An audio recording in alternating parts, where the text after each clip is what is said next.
अगर किसी की जान जाती है तो अब हम उनका अंतिम संस्कार जो है उनके घर पे या शमशान भूमि पर नहीं होगा, यहाँ के जिला अधिकारी के घर के सामने लेकर जाके उस शख्स का, उस महिला का अंतिम संस्कार किया जाएगा। और ये हम सबको बता दे रहे हैं, चाहे फिर वो कन्नड़, गंगापुर, वैजापुर, फुलंबरी, सिल्लोड कहीं का भी ठेवीदार हो, अगर उसकी दुर्दैवी अगर मौत होती है, क्योंकि इनको इतनी मस्ती है कि जो मंत्रियां हवाई जहाजों में घूम के है तो मौज मस्ती कर रहे हैं, उनको ये गरीब लोगों के बारे में कोई फिक्र नहीं है। तो हमने ये फैसला लिया है कि अब उनकी देखिएगा कि हमारी भी उम्मीद है कि किसी की जान ना जाए, लेकिन अगर किसी की जान जाती है तो उसका अंतिम संस्कार जो है वो जिल्हाधिकारी के घर के सामने किया जाएगा। शिवसेना एकनाथ शिंदे साहेब बांचे आदर्शवादी पालकमंत्री संजय शिरसाट साहेबांनी असा हात जोडून त्यांना आपल्या पक्षामध्ये प्रवेश दिलेला आहे। त्याचे फोटोज आलेले आहे। त्याच्या FIR मध्ये एक महिला जे आहे 10 नंबरवर, ती FIR मध्ये तिचं नाव आहे की हे गोरगरीब लोकांचे पैसे खाणारे। आता मला हे प्रश्न संजय शिरसाट साहेबांना विचारायचे आहे की हे गोरगरीब लोकांचे पैसे खाणारे लोकांना तुम्ही हात जोडून आपली स्वतःची आरती करून घेऊन त्या महिलांना तुम्ही आपल्या पार्टीमध्ये प्रवेश घेतलेला आहे। मागच्या 2 वर्षामध्ये तुम्ही एक फोटो दाखवा की त्यांच्या सोबत तुम्ही उभे राहून त्यांच्या समोर असा हात जोडून उभे आहे, हे माफी मागायला की आमच्या सरकारमध्ये हे झालेलं आहे। तर हे दुर्दैवी गोष्ट आहे की जे आरोपी आहे आदर्शचे, त्या आरोपींना तुम्ही आपल्या वॉशिंग मध्ये टाकलेले आहे आणि वॉशिंग मशीन मध्ये टाकून त्यांना स्वच्छ करून त्यांना स्वागत केलेलं आहे। हे लोकांना ते काय उत्तर देतील मला माहित नाही आहे। 50,000च्या वरच्या लोकांना काही ना काही देऊ शकेल, अशी जर मोठी रक्कम आपल्याकडे आहे।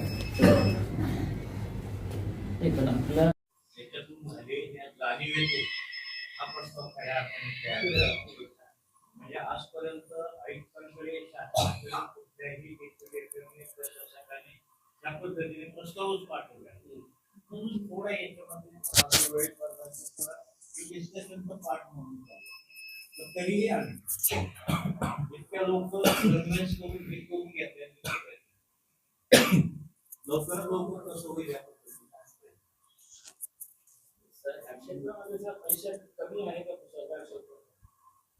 4 कोटी जर सोडले आपण तर बाकीची ही पूर्ण रक्कम त्यांचीच आहे। त्याच्यामध्ये सर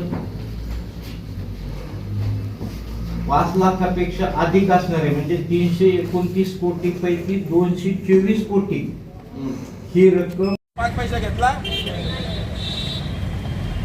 का आम्ही? आमच्या खिशातले 50-50, 60,000 आमचे 5-7 लोकांचे एवढे पैसे गेले। आम्ही कन्नडच्या घाटीत मरता वाचलो, माहितीये का? हाँ बोला पटेल। 5 जण तर आम्ही कुचक मैं इधर आ गया इम्तियाज में, नहीं इधर बुलाया DDR ऑफिस।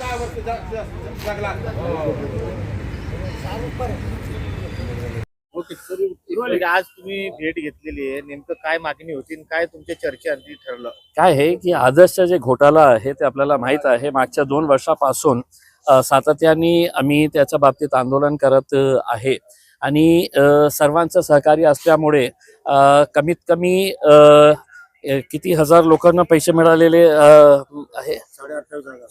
28,500 लोकांना त्यांचे पैसे परत मिळालेले आहे। मला असं वाटतं की राज्यामध्ये एकमेव अशी पतसंस्था असेल की ज्याच्या पैसे बुडाल्यानंतर ते ठेवीदारांना परत मिळालेले आहे। आता शिल्लक जे 7,000 लोक राहिलेले आहे ते 50,000 पेक्षा जास्त त्यांचं हे आहे ठेवी होती आणि ते 7,000 लोक आहे। आता आम्ही DDR साहेबांना हे विनंती केलेली आहे, जे पैसा तुम्हाला आता मिळणार आहे ते सरसकट हे बघू नका की कोणाचे 50,000 आहे, 5 लाख आहे किंवा 10 लाख रुपये आहे, सरसकट त्याचा वाटप करा। म्हणजे द्यायचे असेल 10,000 रुपये तर सगळ्यांना 10,000 रुपये द्या, असा एक निर्णय घेण्यात आलेला आहे। काही जे प्रॉपर्टीज आहे ज्याचा लिलाव त्या काढलेले आहे ते विकत नाही। का विकत नाही आहे? कारण त्यांचा नियम असा आहे की लिलाव मध्ये भाग घेतल्यानंतर समजे ते तुम्हाला ते प्रॉपर्टी मिळाली तर 1 महिन्याच्या आत तुम्हाला सगळं पैसे भरावं लागतं. आता करमाळमध्ये जिनिंग मिल आहे, खूप मोठी मिल आहे, 2 एकरच्या जवळ जागा आहे, मशिनरी आहे, सगळं आहे. पण त्याच्या लिलावामध्ये समजा 8 कोटी 10 कोटी रुपयामध्ये 1 महिन्यामध्ये कोण ते पैसे देणार इतके पैसे? तर आम्ही त्यांना सांगितलेले आहे की काहीतरी वेळ वाढवून द्या त्यांना आणि बँकेतून त्यांना कर्ज मिळत आहे का त्याच्यासाठीही बघा. आणि जे शिल्लक राहिलेली प्रॉपर्टीज आहे त्याचा लवकरात लवकर लिलाव करून या लोकांना पैसे परत कशा मिळतील याच्या बाबतीत निर्णय घ्या. ते प्रॉपर्टी लिलाव होत नसेल तर एक सुझाव देण्यात आला होता, आम्ही त्यांच्यासोबत चर्चा केली होती, त्याचा प्रस्ताव तयार करण्यात आलेला आहे की समजा कोणती प्रॉपर्टी लिलावामध्ये विकत नसेल, कोणी घ्यायला तयार नसेल, पण हे जे ठेवीदार आहे ते एकत्र येऊन समजा 10 15 20 50 ठेवीदार एकत्र येऊन ते म्हणतील की नाही आम्हाला हे प्रॉपर्टी जे आहे ना पैसे नको, आता आम्हाला तुम्ही सरकारी नियमाप्रमाणे जे त्याचा रेडी रेकनर रेट प्रमाणे ते भाव ठरवलेला आहे त्याप्रमाणे ते प्रॉपर्टी आम्हाला द्या, आम्ही नंतर विकू. तर कमीत कमी त्यांना हे आश्वासन राहील की बाबा आपला पैसा गेला नाही, आता प्रॉपर्टी आपल्याकडे आलेली आहे. तर अशा प्रकारचा प्रस्ताव त्यांनी सरकारकडे पाठवलेला आहे. आता याचा निर्णय घेण्याचा अधिकार सहकार मंत्र्यांचा आहे.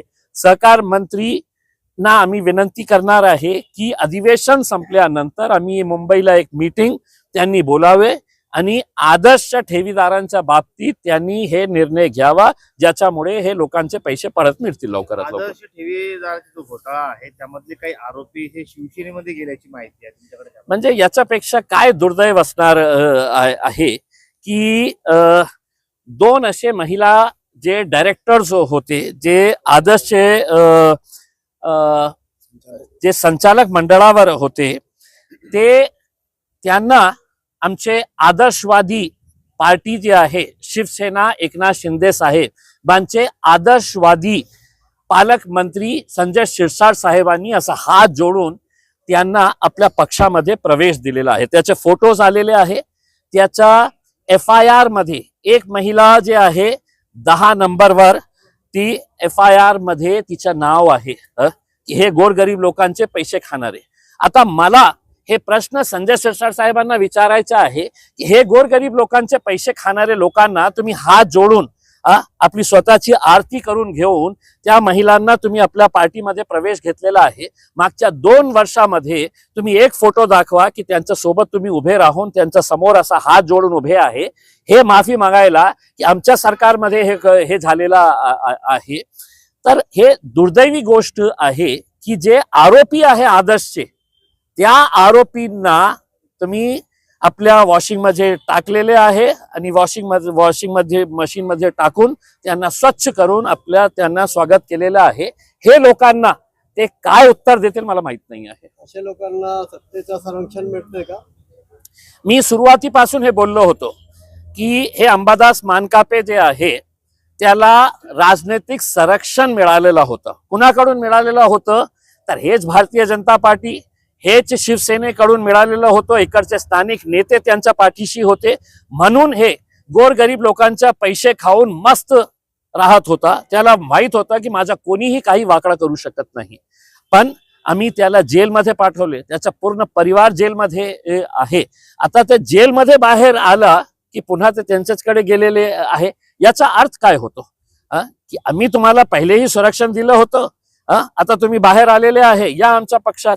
आणि तसं तर देशामध्ये सुरू आहे हे कारभार की कितीही मोठा आरोपी असू द्या, कितीही मोठा गुन्हेगार असू द्या, त्याला आपल्या पार्टीमध्ये घ्यायचं, वॉशिंग मशीन मध्ये टाकायचं आणि हे सगळं करून. आणि फक्त हेच नाही, हे इकडचे जे DDR साहेब होते इकडचे, ज्यांच्या काळात मंत्री कोण होते तर भारतीय जनता पार्टीचे जे मंत्री यात स्थानिक आपले मंत्री आहे अतुल सावे साहेब भारतीय जनता पार्टीचे. आता हे जे मागचे जे DDR आहे ना ते कुठे गेले आहे? ते अतुल सावेचे OSD म्हणून जॉईन झालेले आहे. म्हणजे याचा अर्थ काय होतो की ज्यांच्या काळामध्ये हे सगळं गोरखधंदा सुरू होता त्यांना तुम्ही आपल्या कारण बहुतेक त्यांना सगळं माहित आहे की पैसा कमावण्याचे कोणकोणते तरीके आहे म्हणून त्यांनी घेतलं असेल. अभी तक 75 लोग मर चुके हैं. देखिए, अब हमने ये तय किया है कि अब अगर इसके बाद अगर किसी की मौत होगी, दुर्दैव अगर किसी की जान जाती है, तो अब हम उनका अंतिम संस्कार जो है उनके घर पे या शमशान भूमि पर नहीं होगा, यहाँ के जिला अधिकारी के घर के सामने लेकर जाके उस शख्स का, उस महिला का अंतिम संस्कार किया जाएगा। और ये हम सबको बता दे रहे हैं, चाहे फिर वो कन्नड़, गंगापुर, वैजापुर, फुलंबरी, सिल्लोड कहीं का भी ठेवीदार हो, अगर उसकी दुर्दैवी अगर मौत होती है, क्योंकि इनको इतनी मस्ती है कि जो मंत्रियां हवाई जहाजों में घूम के है तो मौज मस्ती कर रहे हैं, उनको ये गरीब लोगों के बारे में कोई फिक्र नहीं है। तो हमने ये फैसला लिया है कि अब उनकी देखिएगा कि हमारी भी उम्मीद है कि किसी की जान ना जाए, लेकिन अगर किसी की जान जाती है तो उसका अंतिम संस्कार जो है वो जिला अधिकारी के घर के सामने किया जाएगा। केंद्र सरकार जो है उसे एक सांस्कृतिक पर्व की तरह मना रही है, आपका क्या दृष्टिकोण है, आपका क्या नजरिया है? केंद्र सरकार से मेरा अनुरोध ये है कि ये गौर गरीब की तरफ देखिएगा करके, जिनके पैसे डूब गए हैं उनके बारे में बात करें तो ज्यादा बेहतर होगा। नया कानून कैसा बनाया जा सकता है उसके बारे में बात करें तो ज्यादा बेहतर होगा। दरअसल यही है कि जब हम मुद्दे की बात कर रहे हैं कि ये गरीबों को इंसाफ दिलाओ, तो आप कह रहे हैं कि साहब वंदे मातरम का मुद्दा बहुत अहम है करके, उसमें ये सरकार की नीतियां होती है कि जब अहम मुद्दों को भटकाया जाए तो ऐसे ही मुद्दों को सामने रखा जाता है। देश के अंदर चर्चा ये नहीं हो रही है कि आदर्श के अंदर 75 लोगों ने अपनी जान गंवाए है, जिंदगी भर की पूंजी थी, उनकी मेहनत की कमाई थी। और दुर्दैव यही है कि मीडिया को भी इंटरेस्ट जो है वो आदर्श के मरने वालों का नहीं है, आदर्श के लोगों का पैसा कितना डूबा हुआ है और मंत्री लोग कैसे मजे कर रहे हैं इसके बारे में नहीं है। उनको वही काम है जो सरकार है तो लाके पेश कर रही है। मैं आदरणीय प्रधानमंत्री और जो सहकार मंत्री है देश के, भारतीय जनता पार्टी के अमित शाह साहब से अनुरोध करूंगा कि ऐसे हर रोज है तो कोई ना कोई संस्था डूबती है, लाखों लोगों का जिंदगी भर का पैसा डूब जाता है, लेकिन उनके ऊपर कोई कार्रवाई नहीं होती है। सिर्फ आदर्श के अंदर इसलिए हुई कि हमने एकजुट होकर ये लड़ाई को हमने यहाँ तक लेकर आए। सर, जो इस